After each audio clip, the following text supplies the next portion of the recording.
Hello दोस्तों, Hindi स्टोरिया channel आपका अभिनंदन करता है। कहानी सुनने के लिए आपका धन्यवाद। अगर कहानी पसंद आई तो लाइक और सब्सक्राइब जरूर करें। बिना देरी किए आइए कहानी शुरू करते हैं। एक दिन की बात है। एक किसान अपने खेत के पास स्थित अनाज की कोठी में काम कर रहा था। काम के दौरान उसकी घड़ी कहीं खो गई। वह घड़ी उसके पिता द्वारा उसे उपहार में दी गई थी।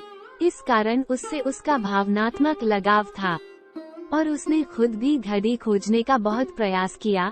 कभी कमरे में खोजता तो कभी बाड़े तो कभी अनाज के ढेर में, पर तमाम कोशिशों के बाद भी घड़ी नहीं मिली। उसने निश्चय किया कि वो इस काम में बच्चों की मदद लेगा और वहाँ उसने देखा कि कुछ बच्चे खेल रहे हैं। उसने बच्चों को पास बुलाकर उन्हें अपने पिता की घड़ी खोजने का काम सौंपा और कहा, सुनो बच्चों, तुम में से जो कोई भी मेरी खोई घड़ी खोज देगा उसे मैं 100 रुपये इनाम में दूंगा। इनाम के लालच में बच्चे तुरंत मान गए।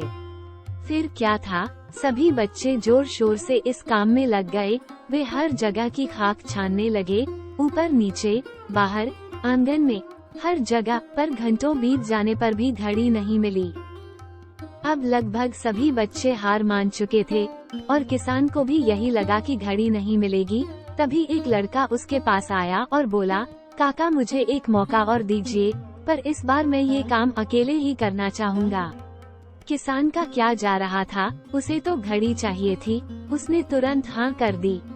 लड़का एक एक करके घर के कमरों में जाने लगा और जब वह किसान के शयन कक्ष से निकला तो घड़ी उसके हाथ में थी।